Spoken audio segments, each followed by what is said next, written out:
Okay. Hey, my name is Trevor, and this is about my song, I Walk Through Fire.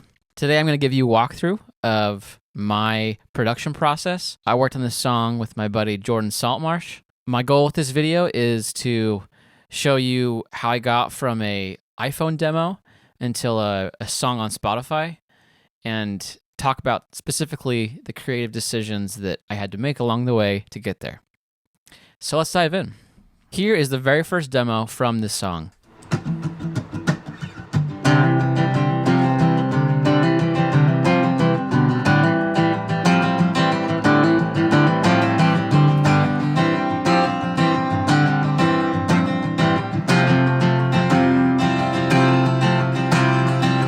Walk through fire close to midnight, flames all around me, surrounded by light. And I close my eyes and realize it was inside me. I know, yeah, I know, yeah, I know that it's always inside of me.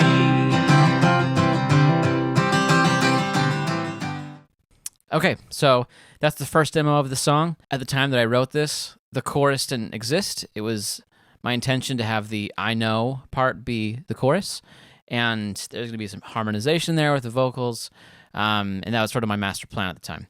Then a few days later, I was playing on the song and decided to, instead of keeping the same chords or close to the same chords as I had for the verse, I would vary it more for the chorus. So here's what I thought was going to be the chorus going forward. And I know, yeah, I know, and I know that it's always inside of me.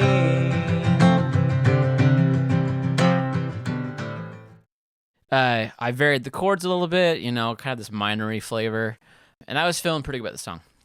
So I went and took this song and showed my wife, Kelsey, and she said, it's great, but you need a chorus, like a real chorus.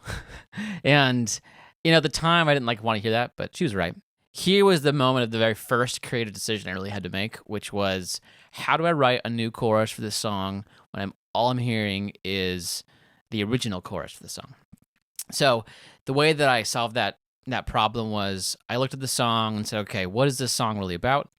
So I started thinking about the lyric to the song, and specifically the second half of the first verse. I turned my sights toward the sky and felt a feeling. So, the idea of the song is, there's chaos around me, but I'm looking toward a higher power of something I believe in for sort of like calm or peace or whatever. That's when I started thinking about, okay, this song is really about belief, really about holding on to my belief, especially during the pandemic. I sat down and I thought about some lyrics, and then this is what I came up with. And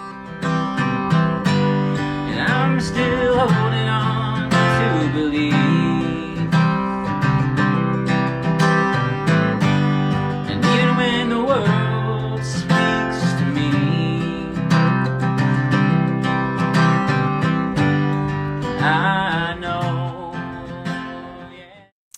So at that point, I feel like we have a real chorus. This song is much better with this chorus and really has a stronger message.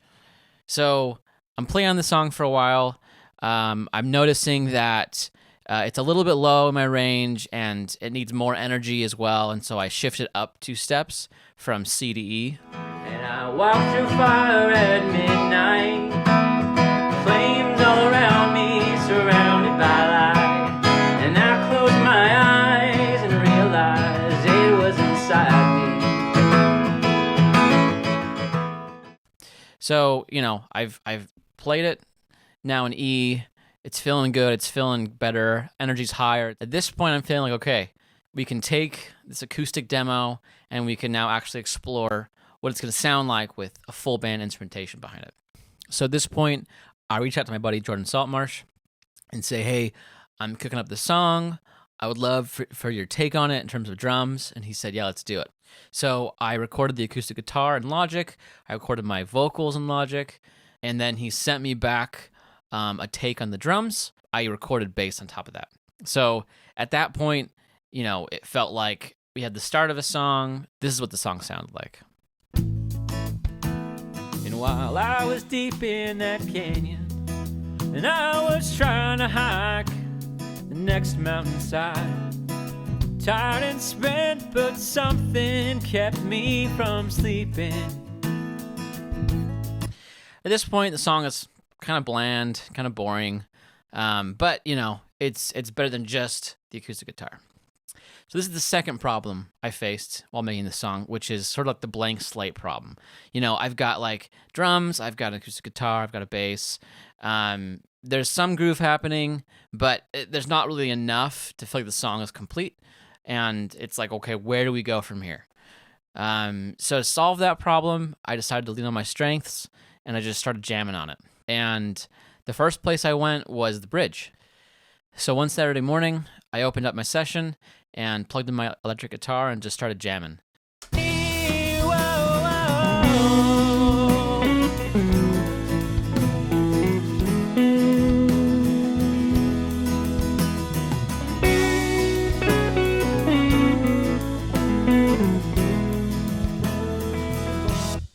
The solo really influenced the rest of the song in terms of sort of the tonal quality and the vibe of the song. I also added those kind of country bends. They're meant to impersonate a steel lap guitar. They're meant to impersonate a pedal steel guitar, and I don't own one of those, so it's kind of like my fake way of doing it. That vibe really influenced the rest of the song. So after that jam session, I took those ideas and sort of like ported them to the rest of the song. So I added the country bends to the rest of the song in places that made sense, and I added some electric guitar to the song, and then I added some organ to the song as kind of a glue. So at this point, things are starting to really take shape and sound like I want them to start sounding. I'll play a snippet of the ending. Holding on to believe, and even when the world speaks to me. There's plenty of rhythm problems there, but there's at least an idea of a song, and that was my goal here. It was just to get like kind of the ideas out, arrangement out, general stuff out. At this point, I fixed my third problem, which was the second chorus was feeling really stale. The rest of the song, there was enough going on to make it interesting, but the second chorus was kind of falling flat. So I played in my strengths again and got my electric guitar out and laid down this sort of texture-y guitar. And I'm still holding on to believe, and even when the world, nothing crazy, but it solved that problem. And then the last thing I did was add in an extra high acoustic guitar part to kind of round out the acoustic sound. So at this point, I've really kind of like arrived at a place where I felt like, okay, there's nothing more to do arrangement-wise. There's nothing more I could add to this song that I felt like would really make a big difference and really make a meaningful change to the song that was better. So at that point, I said, okay, this is the time to go and actually record the song. From there, we started a new session. Jordan went and recorded drums against the old one, and that became the foundation that I built on top of with the instrumentation. You can listen to the tune for all the different parts. I'll just play a snippet. I'm still holding on to believe,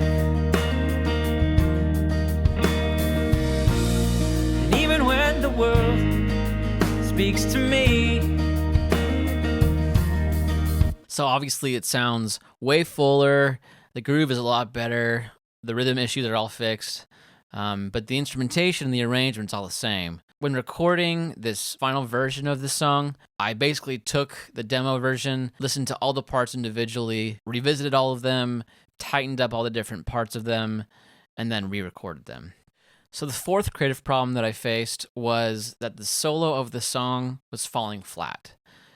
I originally wrote the solo in the demo. I revisited that solo, was gonna basically record it note for note again, and I more or less did that. Here's what I thought was gonna be the final version of the solo.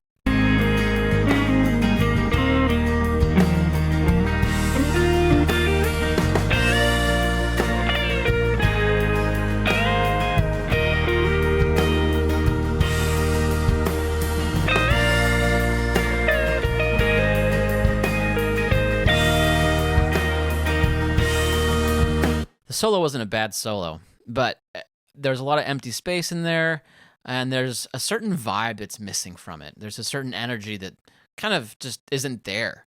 And the solo was supposed to be the climax of the song. Maybe a week later, I once again just was sort of jamming on that section, trying to figure out what I liked. And then I went to bounce the song to listen to it in my car, and the jam solo happened to be the one that was actually active in that take. I'll play back what I heard in the car as I was driving around.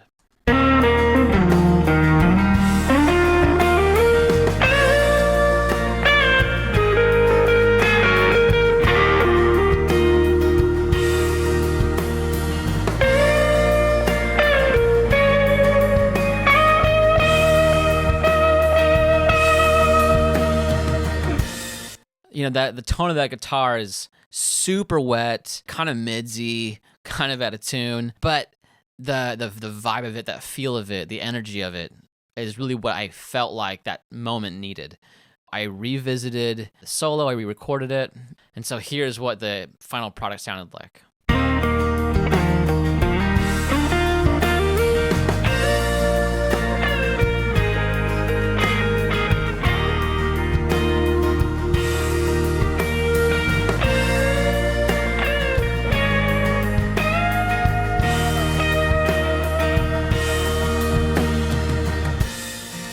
So the solo is a lot more jamming, a lot more energy, and I really like that it's a little crunchier, it's a little more distorted. I feel like it really makes sense for that moment. So in terms of mix for this song, I don't feel like I did anything super crazy with it. I did a lot of compression and EQ. I did a lot of low cuts. This single EQ plugin, I did a low cut, and basically just to cut off any low end information that I didn't need so that the bass and the kick drum could really stand out. I did a lot of EQ notching, small cuts here and there, maybe a boost here and there. A lot of the EQ decisions were based off of listening to it in mono and seeing what was and wasn't poking out of the mix and what needed to be further up or down in the mix. I'm not doing too much other than basic EQ compression with a little bit of reverb and saturation kind of littered in various tracks. So at this point, the mix is done. I bounce it. I sent it to our friend Jordan Turner to be mastered. I had sent him some reference tracks. I sent him a Drew Holcomb and the Neighbors track. I sent him a John Mayer track and said, hey, this is the vibe I'm going for with this song. And that's when I hit the fifth creative problem, which is really more of a mix problem, but it was, hey, this sounds really bright. He said, you know, the source material that you sent me and the song sound different. And it's not a bad different, but the song you sent me sounds a lot brighter than the source material that you want it to sound like. So maybe you should look into your mix and see what's going on. I came back into my mix. I opened up a plugin that I use on my mix bus, which is Newton 3 Elements. It's got an EQ, it's got an exciter, a compressor, and I really like this as a mix bus plugin. And I noticed that I was shelving the highs, which made them sound a lot brighter. So I took down that shelf.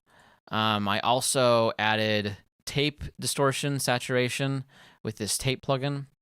And then the last thing I did was I actually took one of the songs, I played it through as the reference, and then played my song and used this match EQ plugin to figure out how they differed. And then I applied that by 30%. If I bring this all the way up, you can see the difference, but I didn't want to totally change my mix that much. I just wanted some kind of like subtle movement here. So I sent it back to him and he mastered it. Sounds awesome.